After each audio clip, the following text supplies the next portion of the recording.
कैसे हो मेरे पढ़ाकू? बढ़िया। लास्ट टाइम हमने डिस्प्लेसमेंट करंट के बारे में पढ़ा था।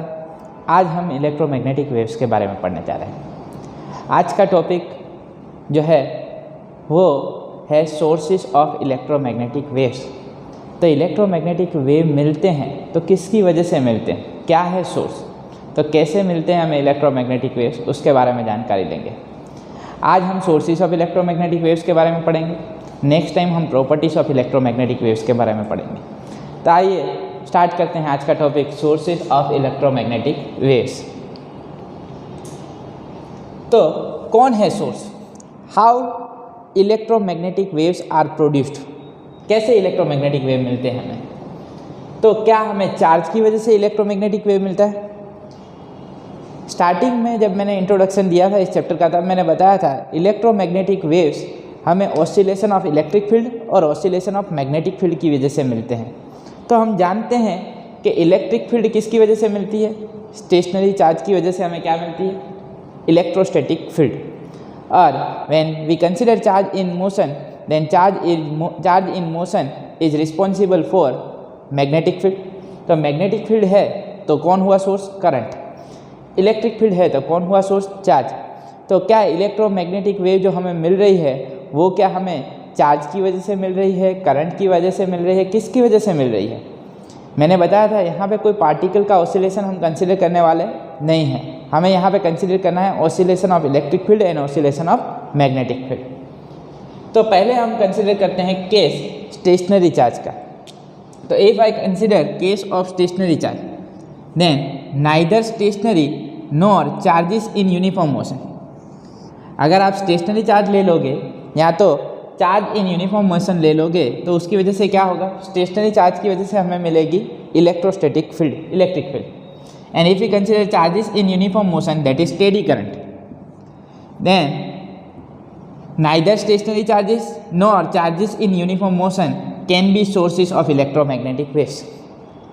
ना तो स्टेशनरी चार्ज इलेक्ट्रोमैग्नेटिक वेव का सोर्स है, ना ही स्टेडी करंट जो है वो इलेक्ट्रोमैग्नेटिक वेव का सोर्स है। तो इसका मतलब क्या हुआ, यहाँ पे समझने का ट्राई करें। तो जब हम स्टेशनरी चार्ज कंसीडर करते हैं तो स्टेशनरी चार्ज की वजह से जब पॉजिटिव चार्ज है तो away from the charge we will get electric field, right. अलग अलग डायरेक्शन में हमें मिलेगी, ठीक है। तो हमें स्टेशनरी चार्ज से इलेक्ट्रिक फील्ड जो मिलती है अवे फ्रॉम द चार्ज मिलती है। पॉजिटिव चार्ज कंसीडर करें, नेगेटिव चार्ज ले लूँ तो माइनस क्यू की वजह से इलेक्ट्रिक फील्ड होगी वो टूवर्ड्स द चार्ज होगी, ठीक है। पर ये इलेक्ट्रिक फील्ड कैसी है, ठीक है, किसकी वजह से है ये इलेक्ट्रिक फील्ड, स्टेशनरी चार्ज की वजह से। तो इसे क्या बोलेंगे हम, इलेक्ट्रोस्टैटिक फील्ड। तो स्टेशनरी चार्ज की वजह से हमें सिर्फ मिल रही है इलेक्ट्रिक फील्ड, और ये इलेक्ट्रिक फील्ड जो है वो टाइम के साथ चेंज हो रही नहीं है, क्या ठीक, डिस्टेंस के साथ चेंज होगी।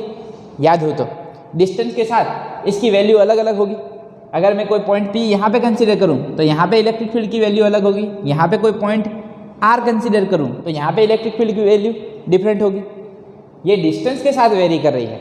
याद हो तो इलेक्ट्रिक फील्ड का फॉर्मूला क्या था, electric field due to source charge that is KQ/R², 1/4πε0 into Q/R², ठीक है। तो डिस्टेंस के साथ वेरी कर रही थी, टाइम के साथ वेरी कर रही नहीं है।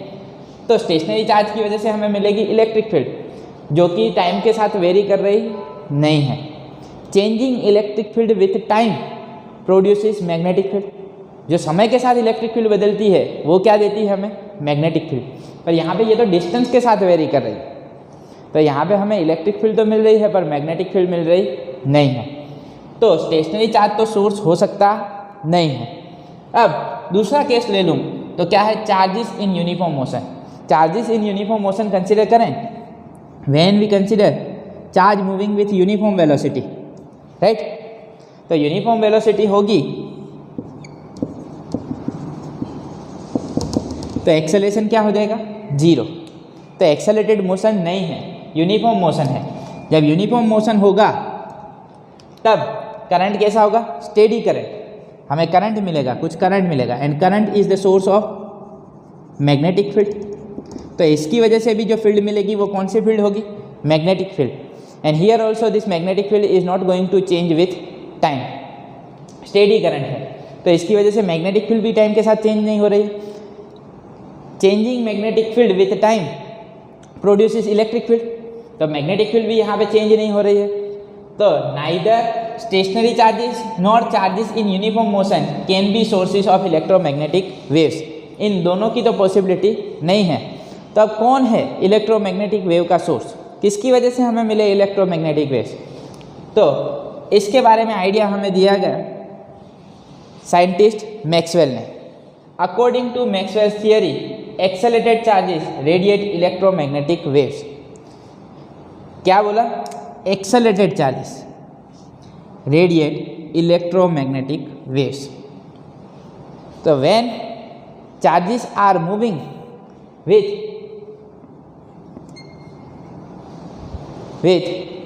Non uniform velocity, velocity uniform होनी चाहिए नहीं, मतलब accelerated motion, accelerated charges, accelerated charges are the source of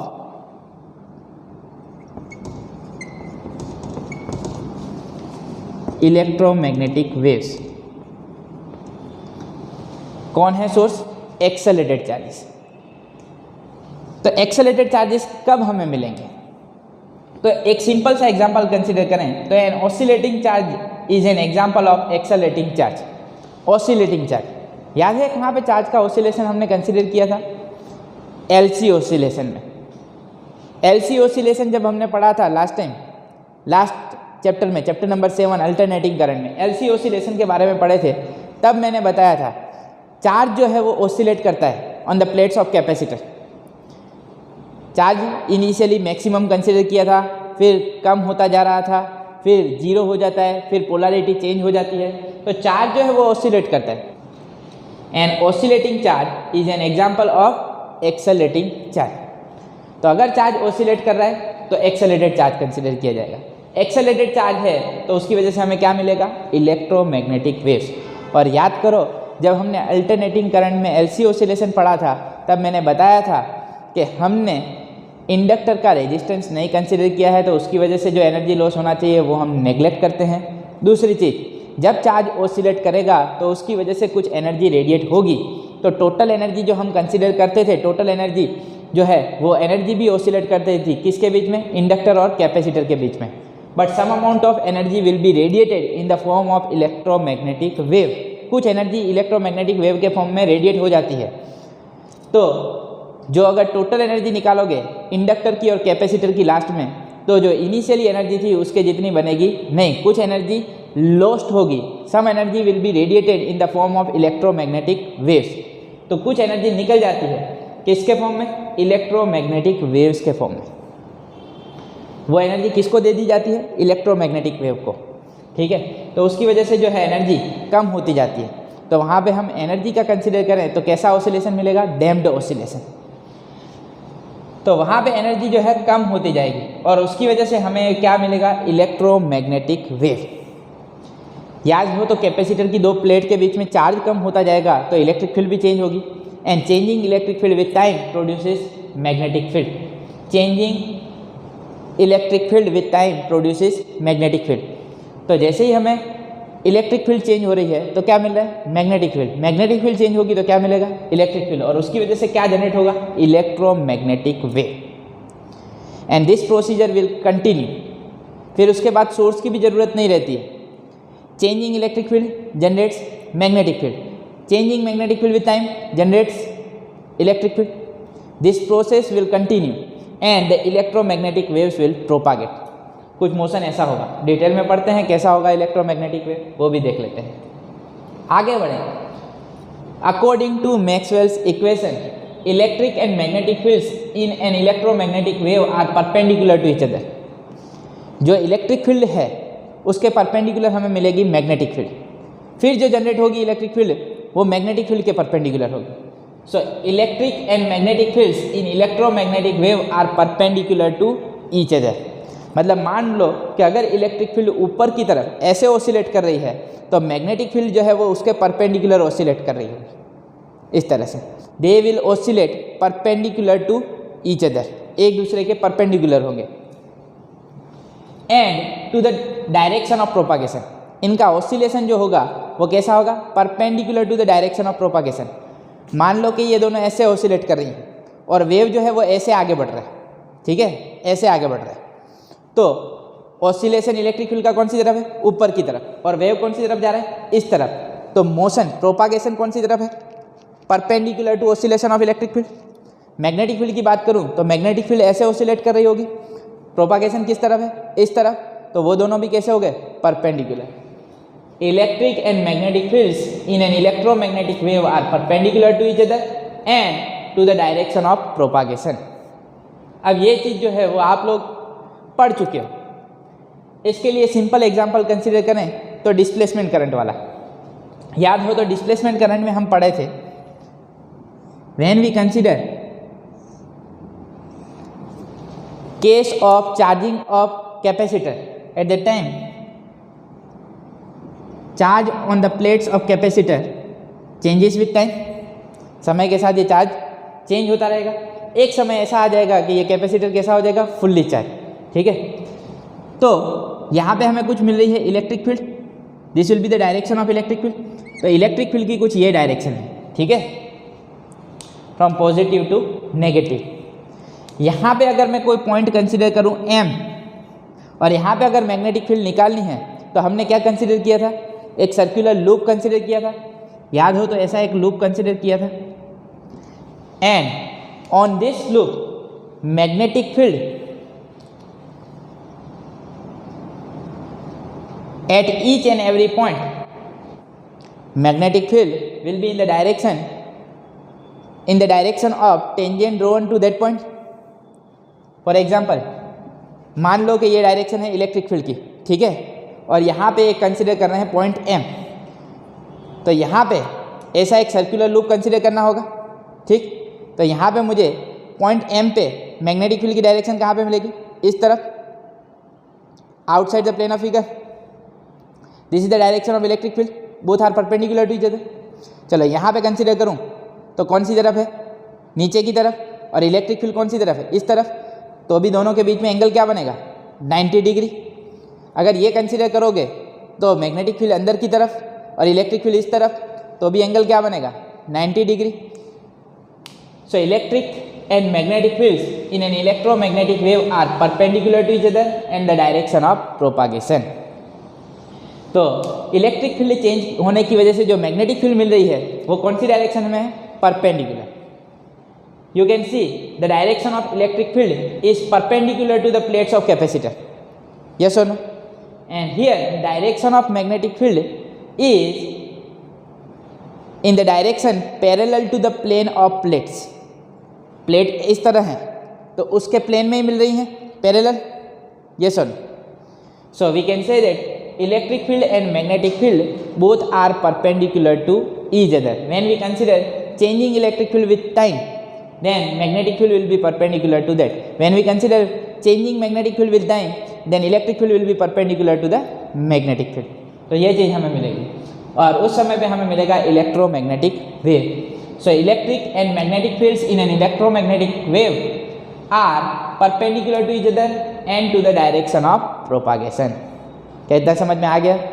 एकदम परफेक्ट। आगे और भी डिस्कस करते हैं इलेक्ट्रोमैग्नेटिक वेव के बारे में, पर उससे पहले आप लोगों को इतना लिख लेना चाहिए।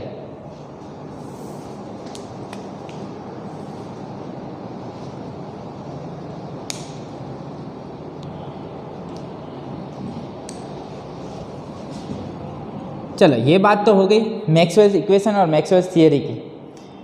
मैक्सवेल ने थियोरिटिकली ये बताया कि ऑसिलेटिंग चार्जेस और charges in accelerated motion produces electromagnetic waves. But theoretically ये सब ठीक है, बातों में उन्होंने बता दिया, पर प्रैक्टिकली भी तो प्रूव होना चाहिए। तो प्रैक्टिकली किसने प्रूव किया? Scientist hertz experimentally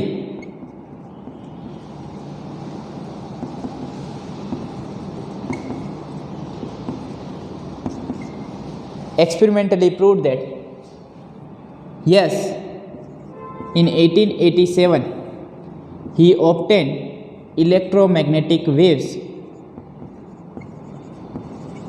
in laboratory. In laboratory, this scientist Hertz experimentally obtained electromagnetic waves in laboratory. जो एलसी ऑसिलेशन वाला जो एक्सपेरिमेंट था, कुछ ऐसा ही एक्सपेरिमेंटल सेटअप था. उन्होंने डेमोन्स्ट्रेट करके बता दिया 1887 में, yes, electromagnetic waves can be obtain bye oscillating charges. Accelerated charges are the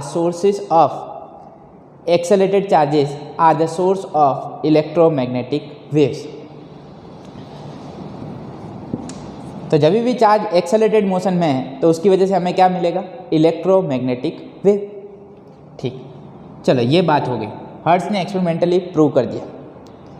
7 years later one Indian scientist, एक Indian scientist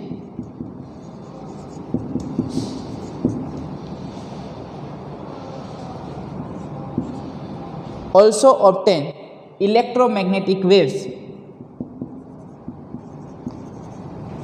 of shorter wavelength.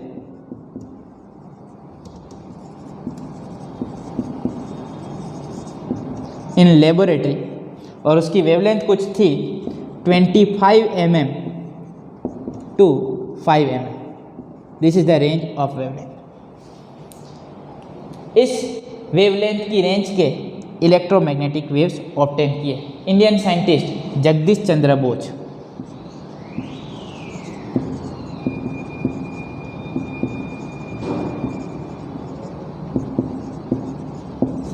Jagdish Chandra Bose ने electromagnetic waves of shorter wavelength obtain किए laboratory में, having wavelength 25 mm to 5 mm. ठीक, अब आगे बढ़े तो उसके बाद one scientist Markovnikov in Italy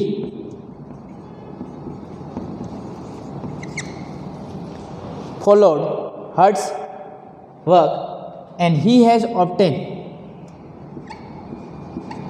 and this Marconi succeeded in transmitting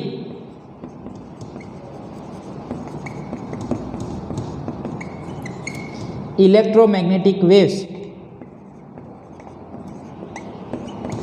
over long distances.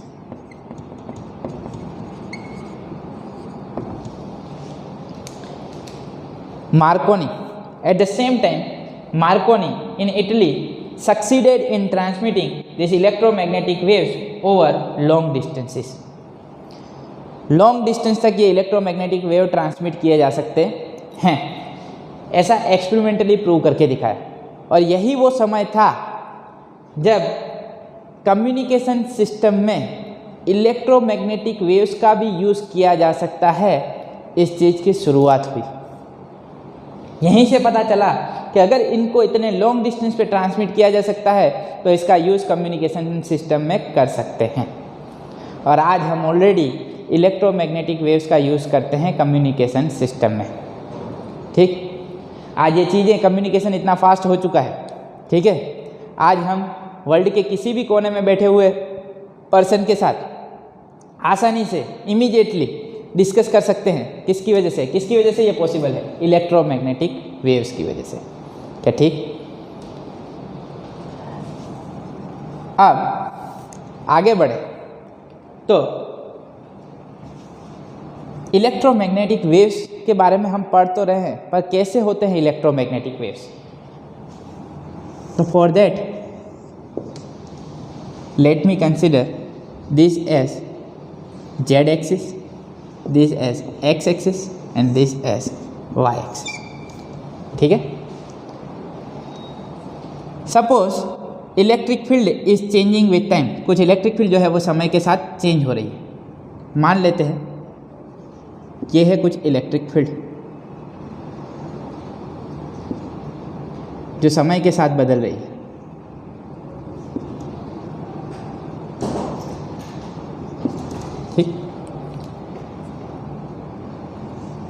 This electric field is changing with time. ठीक. As charge oscillate, due to that electric field will change with the time, and this is the changing electric field with time. Now, as electric field changes with time, it will produce magnetic field. उसकी वजह से हमें क्या मिलेगा? Magnetic field, and that magnetic field will be perpendicular to electric field. तो इसके perpendicular मिलनी चाहिए. तो यहाँ से हमें मिलेगी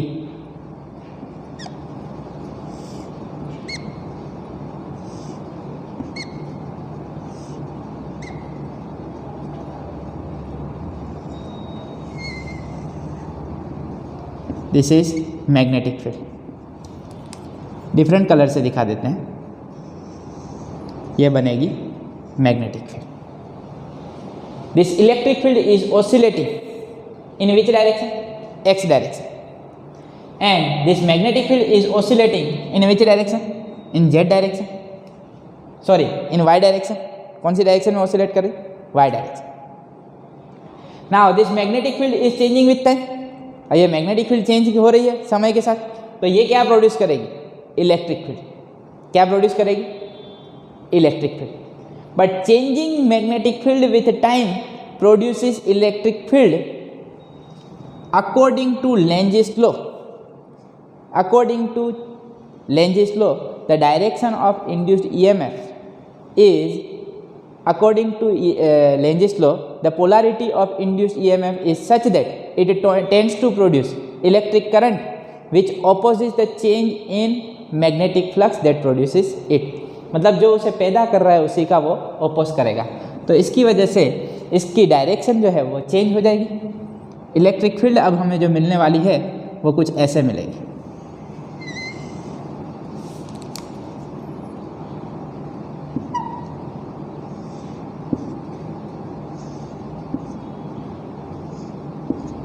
This way we will get electric field. चल. Now electric field is changing with time. Changing electric field with time will produce magnetic field. तो यहाँ पे हमें मिलेगी magnetic field कुछ ऐसे.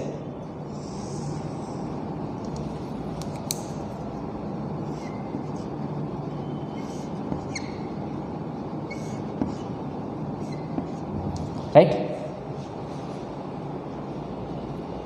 Positive X, negative X, positive Y, negative Y, कुछ इस तरह मिलेगी. ठीक. अब आगे बढ़ें तो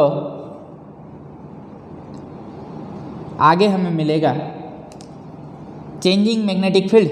ये हो गई मैग्नेटिक फील्ड, ये हो गई इलेक्ट्रिक फील्ड. ठीक. अब मैग्नेटिक फील्ड चेंज हो रही है समय के साथ, वो क्या प्रोड्यूस करेगी? Electric field. तो इसके ऑपोजिट डायरेक्शन में अब मिलना चाहिए electric field. Now we will get electric field like this.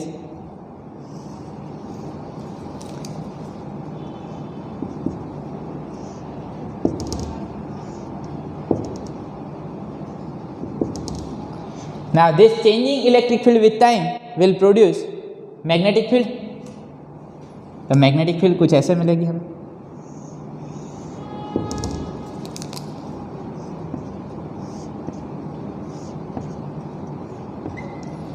Right? And now this oscillating electric field and magnetic field will form one wave. एक wave form होता हुआ नजर आएगा. Electric field is oscillating like this, magnetic field is oscillating like this, and that wave is propagating in which direction? In z direction. wave चलते चलते कौन सी तरफ जा रहा है? z direction. तो जैसे मैंने बताया था, electric field and magnetic field in electromagnetic waves are perpendicular to each other and perpendicular to the direction of propagation. Electric field is perpendicular to magnetic field and electric field is perpendicular to the direction of propagation of magnetic wave, and magnetic field is perpendicular to the direction of propagation of electromagnetic wave.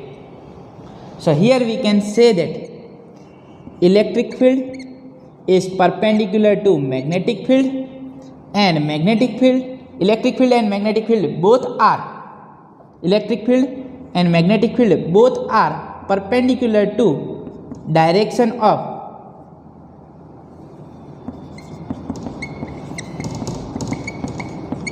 propagation of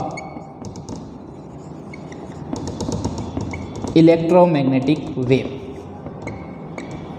right? Electric field is perpendicular to magnetic field. Electric field and magnetic field both are perpendicular to the direction of propagation of electromagnetic wave. तो कुछ इस तरह से हमें मिलेगा electromagnetic wave. Now this electromagnetic wave will travel long distance. ये एक दूसरे को रीजनरेट करते जाएंगे. ठीक, यहाँ पे यही बोला, Markovnikov in Italy succeeded in transmitting this electromagnetic waves over long distances. तो ये एक दूसरे को जनरेट करते जाते हैं, इसलिए आगे चलते जाते हैं. Change in electric field with time produces magnetic field. Change in magnetic field with time produces electric field. Change in electric field with time produces magnetic field. Change in magnetic field with time produces electric field. तो ये कुछ चलता जाएगा. ठीक है, ये रही electric field. So here this process will continue and electromagnetic wave will propagate. But इसका मतलब ये नहीं है कि एनर्जी जनरेट होती जा रही है. एनर्जी जनरेट हो रही नहीं है. Here energy is given by the source. मान लो कि हमने LC ऑसिलेशन कंसिडर किया, तो LC ऑसिलेशन से जो एनर्जी मिली वो एनर्जी किसकी है? इलेक्ट्रोमैग्नेटिक वेव की. What ever energy is radiated in the form of electromagnetic waves in the process of LC oscillation, that energy was given by LC oscillator. उसी से हम इसको एनर्जी मिली. तो जो एनर्जी जो है वो किसको मिली? इलेक्ट्रोमैग्नेटिक वेव को. और वो एनर्जी आगे बढ़ती जा रही है. एनर्जी ट्रांसमिट हो रही है. एनर्जी जनरेट हो रही नहीं है. हाँ, इलेक्ट्रिक फील्ड जो चेंज हो रही है समय के साथ, वो क्या प्रोड्यूस कर रही है? Magnetic field. मैग्नेटिक फील्ड जो समय के साथ चेंज हो रही है वो क्या प्रोड्यूस कर रही है? Electric field. क्या ठीक? तो ये चीज़ होती रहेगी. ये एक दूसरे को रीजनरेट करते रहेंगे. इस तरह से एनर्जी जो है वो लॉन्ग डिस्टेंस तक ट्रांसमिट की जा सकती है. एनर्जी को ट्रांसमिट किया जा सकता है. फ्रीक्वेंसी की बात करूं, frequency of electromagnetic wave, frequency of electromagnetic wave is equal to frequency of oscillating charge.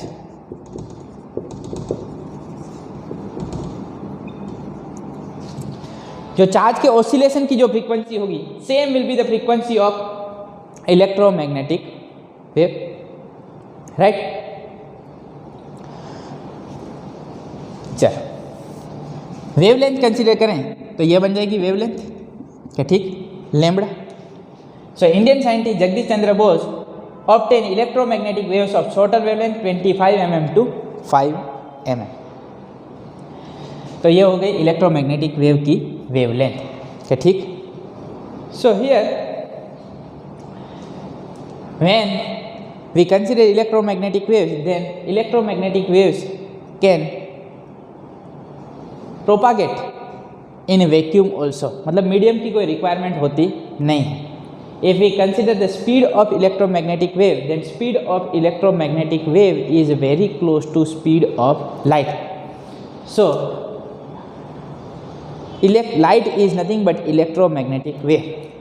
और ये चीज़ मैक्सवेल ने कब की बोल दी थी, पर इसे प्रूव करने में समय लग गया. इलेक्ट्रोमैग्नेटिक वेव्स को एक्सपेरिमेंटली ऑब्टेन करने में समय लग गया. करीब 20 साल के बाद हर्ट्ज ने एक्सपेरिमेंटली प्रूव किया कि yes, we can obtain electromagnetic waves experimentally.